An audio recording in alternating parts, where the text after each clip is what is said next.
അമ്മാവനും അമ്പിളിയും നിർബന്ധിച്ചിട്ടാ നീ ആ വണ്ടി കൊണ്ടുപോയെന്ന് എനിക്കറിയാം. സാരല്ലെന്നേ, ഞാനേ ഇപ്പൊ തന്നെ അങ്ങോട്ടൊന്ന് വണ്ടി എടുത്തോളാം. നീ അതിന്റെ ചാവി ഒന്ന് അവിടെ വച്ചിരുന്നാൽ മാത്രം മതി.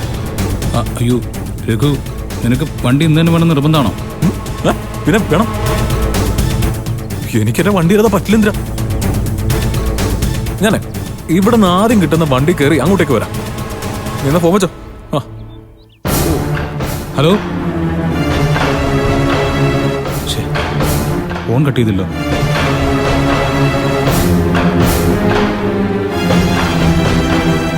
എന്താ ഗ്രേട്ടാ, രഘുവേട്ടൻ വണ്ടി തിരിച്ചു കൊടുക്കാൻ പറഞ്ഞു. അവൻ വണ്ടി എടുക്കാൻ ഉടനെ ഇങ്ങോട്ട് വരുമെന്ന്. ഞാൻ അപ്പോഴേ പറഞ്ഞതല്ലേ അവന്റെ വണ്ടി വേണ്ടാന്ന്. ഇപ്പൊ എന്തായി? ഇന്ദ്രേട്ടാ, രഘുവേട്ടനെ ഒന്ന് തിരിച്ചു വിളിച്ച് ആ ഫോണിങ്ങതാ, ഞാൻ രഘുവേട്ടനോട് സംസാരിക്കാം.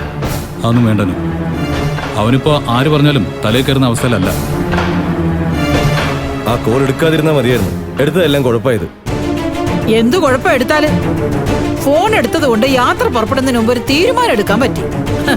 അല്ലെങ്കിലേ അവൻ ആ രഘു നമ്മളെ വഴിയിൽ ഇറക്കി വിട്ടേനെ. അല്ല, അവനെ പറഞ്ഞിട്ട് എന്താ? 10 പൈസയുടെ ലാഭത്തിന് ആ അല്പന്റെ വണ്ടി യാത്ര നടത്താൻ തീരുമാനിച്ച് ഇവിടുത്തെ മണ്ടന്മാരെ പറഞ്ഞാൽ മതിയല്ലോ. മതി അമ്മേ, ഒന്ന് നിർത്ത്. നാട്ടിൽ വേറെ വണ്ടി കിട്ടാതെയൊന്നും അല്ലല്ലോ. ഇതല്ലെങ്കിൽ വേറൊരു വണ്ടി വിളിച്ച് നമ്മളങ്ങ് പോവും. ഇങ്ങനൊരു വണ്ടി വെറുതെ കിടക്കുന്നത് കൊണ്ട് അതിൽ പോവാന്ന് വെച്ചു. അതിലിപ്പോ എന്താ തെറ്റ്? ഏട്ടാ, ഞാൻ വേറെ വണ്ടി നോക്കട്ടെ. ഇപ്പോ യാത്ര ക്യാൻസൽ ചെയ്യേണ്ട കാര്യമൊന്നുമില്ലല്ലോ. അല്ല, 2-3 ദിവസത്തേക്ക് പറ്റിയൊരു വണ്ടി പെട്ടെന്ന് കിട്ടുമോ സത്യ? എന്റെ കെയർ ഓഫിൽ ഈ ഡേറ്റിലേക്ക് ഒരു വണ്ടി ഇല്ലാത്തതുകൊണ്ടാ ഇങ്ങനെ ഒരു അഡ്ജസ്റ്റ്മെന്റ് ഞാൻ തയ്യാറായത്. നമുക്ക് നോക്കാം എന്തിനാ.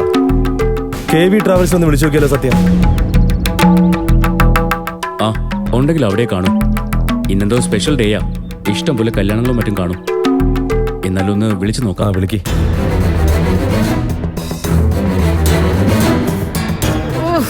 ഇനി ആ നശൂലം പിടിച്ചവനെ കണ്ടിട്ട് വേണമല്ലോ ഇവിടുന്ന് പോവാൻ.